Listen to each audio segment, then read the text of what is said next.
So I'm sharing this screen so that you know कि what I'm discussing, what I'm talking. ठीक है?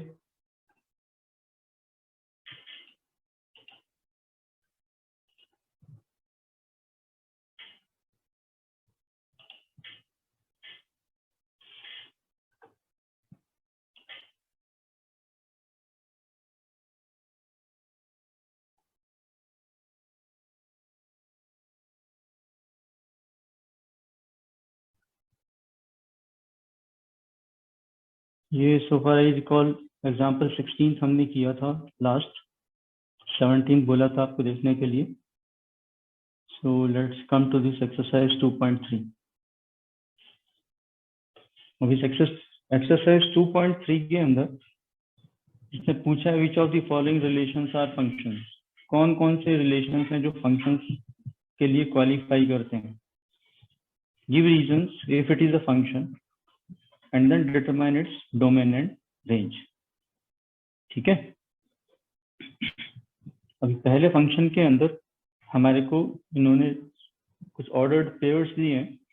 These ordered pairs are 2,1, 5,1, 8,1, 11,1, 14,1 and 17,1.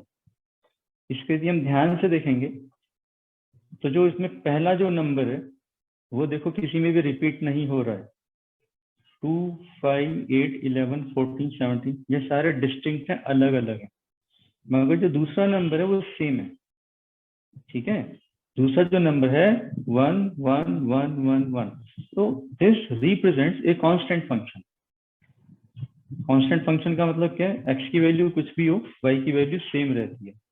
तो ये constant function को represent करता है. ठीक है. This is a function because it fulfils all values of all conditions of a relation being a function. ठीक है. और दो वो एसेंशियल कंडीशंस क्या है?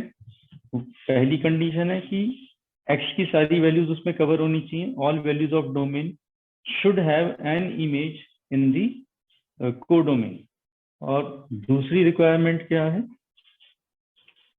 कि किसी भी एक वैल्यू एक्स के लिए वाई की दो वैल्यू नहीं होनी चाहिए. ये दोनों कंडीशंस हमारी इसमें फुलफिल हो रही हैं, इसलिए हम इसको फंक्शन कह सकते हैं. ठीक है. इसी प्रकार से दूसरे एग्जाम्पल पे ध्यान दें. दूसरे में भी जो पहली वैल्यू है उसको ध्यान से देखें. 2, 4, 6, 8, 10, 12, 14 ये सारी इवन नंबर्स हैं. और इसके साथ जो दूसरी संख्या है 1, 2, 3, 4, 5, 6, 7 ये भी सारी डिस्टिंक्ट हैं. तो all values of X are different and all values of Y are also different. एक वैल्यू एक को मैप हो रही है. तो पहली कंडीशन है फंक्शन की कि एक्स की सारी वैल्यूज के लिए वाई में एक अपने पास इमेज होनी चाहिए. और जो दूसरी एसेंशियल कंडीशन है किसी भी एक एक्स की वैल्यू के लिए वाई की दो वैल्यू नहीं होनी चाहिए.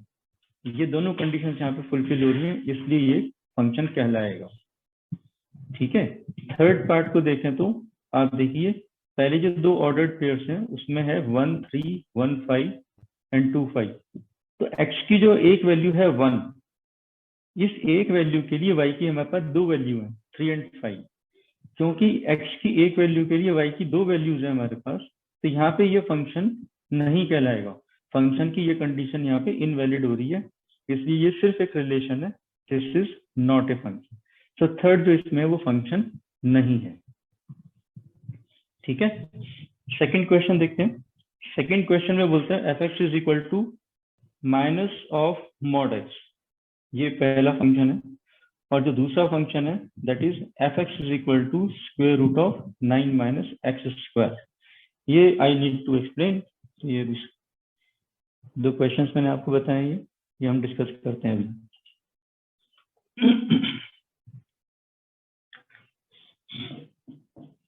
F of X is equal to minus mod X. अब इसमें माइनस मॉड एक्स के बारे में जब हमने डिस्कस किया था तो हमें पता है x can take any value. x जो है कोई भी वैल्यू ले सकता है रियल नंबर्स में से. This is a real function. हम सारे रियल फंक्शंस की बात करते हैं. And among these real functions x can take any real value. तो x में वैल्यू पॉजिटिव भी आ सकती है, निगेटिव भी आ सकती है, दोनों में से कोई सी भी वैल्यू आ सकती है। और उस वैल्यू पे जब मॉड एक्ट करेगा तो मॉड हमेशा आपको पॉजिटिव वैल्यू निकाल के देगा। x की खुद की वैल्यू भले ही पॉजिटिव है भले ही निगेटिव है, but mod of x will always be A positive value. वो पॉजिटिव वैल्यू इस माइनस साइन की वजह से निगेटिव हो जा रही है, ठीक है। तो ये सारी पॉजिटिव वैल्यू आपको रियल नंबर्स की दे रहा है, और ये माइनस साइन स्पेशली उस सारी वैल्यूज को निगेट करके fx को असाइन कर रहा है, ठीक है। तो fx सारी negative values of real numbers लेगा। इसका मतलब क्या हो गया, x can take any value from real numbers, so domain of this function is all real numbers and range of this function is all negative real numbers. Range of this function is all negative real numbers. तो ये आपको ध्यान देना। इसका अगर आप graph बनाएंगे तो इसका ग्राफ कुछ इस प्रकार से बनेगा, क्योंकि x की पॉजिटिव और नेगेटिव दोनों वैल्यू कवर होंगी, मगर y हमेशा नेगेटिव होगा। तो इसका ग्राफ इस प्रकार से बनेगा, y will always be negative whereas x can be positive or negative. So this is the graph of y is equal to minus of mod x. ये ध्यान दें। ग्राफ की जितनी ज्यादा प्रैक्टिस करोगे उतने ज्यादा कंफर्टेबल होते जाओगे। कुछ चीजें ग्राफ से एकदम से समझ में आ जाती हैं, जबकि लिखे हुए को समझ के कंप्रीहेंड करने में ज्यादा जोर लगता है, ठीक है। ये चीजें समझ में आ गई? Are this clear? Yes sir. ठीक है। अब नेक्स्ट दूसरे वाला सेकंड पार्ट इसका देखते हैं। इसमें समझने की चीजें सेकंड पार्ट में। सेकंड पार्ट में बोलता है fx is equal to square root of 9 minus x square। ये एक फंक्शन है, इसका डोमेन और रेंज को पूछ रहे हैं हमसे। अब डोमेन और रेंज, क्योंकि ये सब रियल फंक्शंस हैं, because these are all real functions, we are dealing in real numbers. तो स्क्वायर रूट के अंदर जो ये वैल्यू है, ये रियल होने के लिए क्या जरूरी है, ये हमेशा 0 या 0 से बड़ी होनी चाहिए। This should always be greater than equal to 0. For this real function,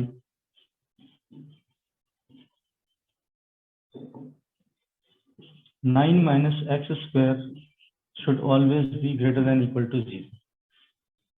ये इंपॉर्टेंट है, क्योंकि अगर ये कंडीशन फेल हो जाती है, अगर 9 माइनस एक्स स्क्वायर ये वैल्यू लेस देन 0 हो जाती है, तो लेस देन 0 का मतलब हो गया नेगेटिव वैल्यू होगी। नेगेटिव वैल्यूज का स्क्वायर रूट नहीं होता है। ये सिचुएशन जब भी आती है तो हम बोलते हैं ये इमेजिनरी नंबर है, this is an imaginary number. और इनफैक्ट इमेजिनरी नंबर्स को हम कॉम्प्लेक्स नंबर्स कहते हैं। तो ये कॉम्प्लेक्स जोन में चला जाएगा, रियल से आगे चला जाएगा। हमें आगे नहीं जाना है, हमें इस कंडीशन के हिसाब से ही देखना है कि x की वो कौन सी वैल्यूज है जो इसको 0 से बड़ी रखती है। So we rewrite this as 9 is greater than equal to X square. अब ये इनइक्वालिटी है, ये एक इनइक्वालिटी है। तो इस इनइक्वालिटी के हिसाब से हमें अभी स्क्वायर रूट लेते वक्त ध्यान देना है। जब हम स्क्वायर रूट लेंगे, अब किसी भी संख्या का स्क्वायर हमेशा पॉजिटिव होता है, ठीक है। अगर मैं सिंपल नंबर लूंगा तो वो पॉजिटिव हो चाहे नेगेटिव हो, उसका स्क्वायर हमेशा पॉजिटिव होता है।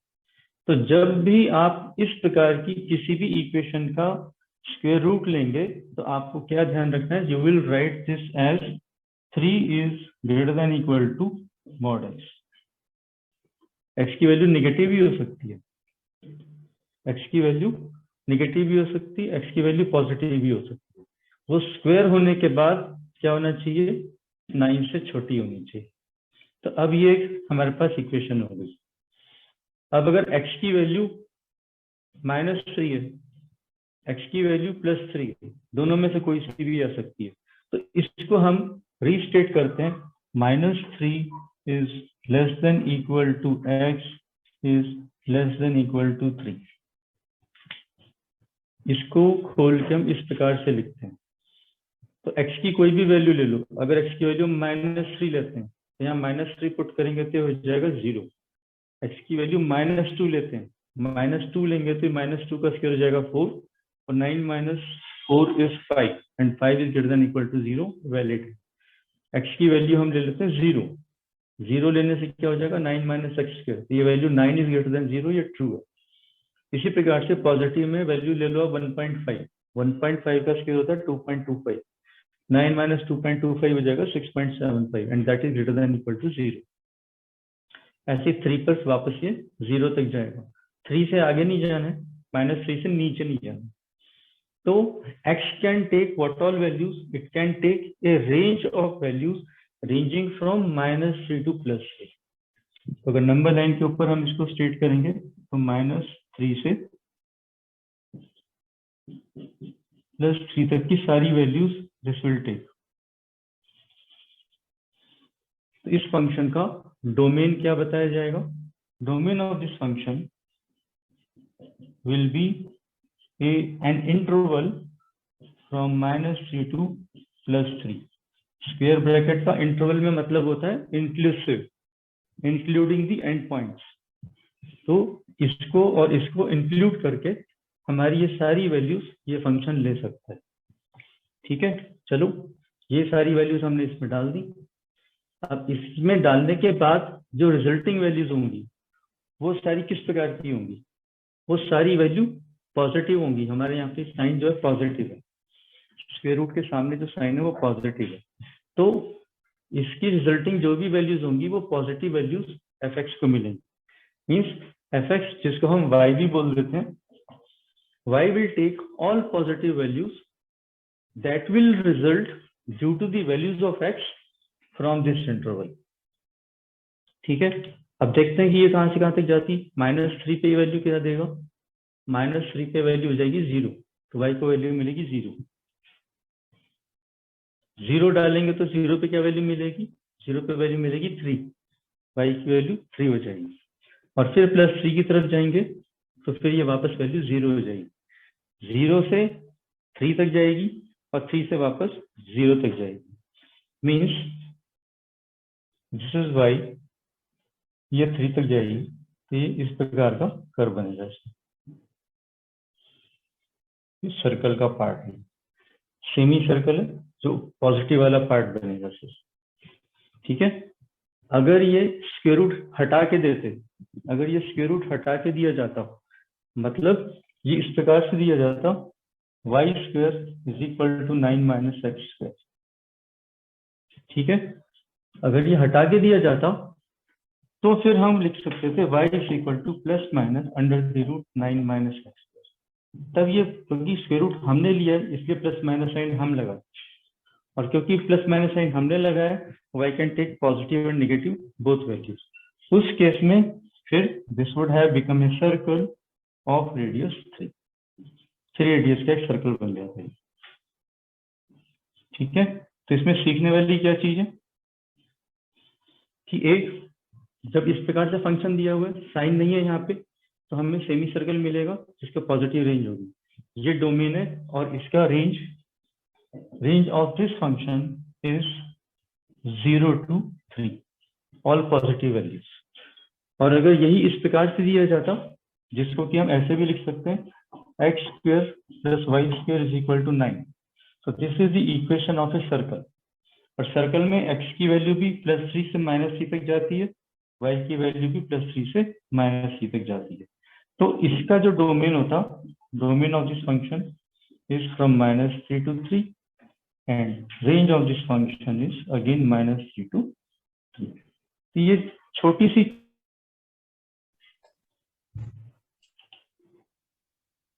इंटरनेट कनेक्शन डिस्कनेक्ट हो जाता है यहाँ पे।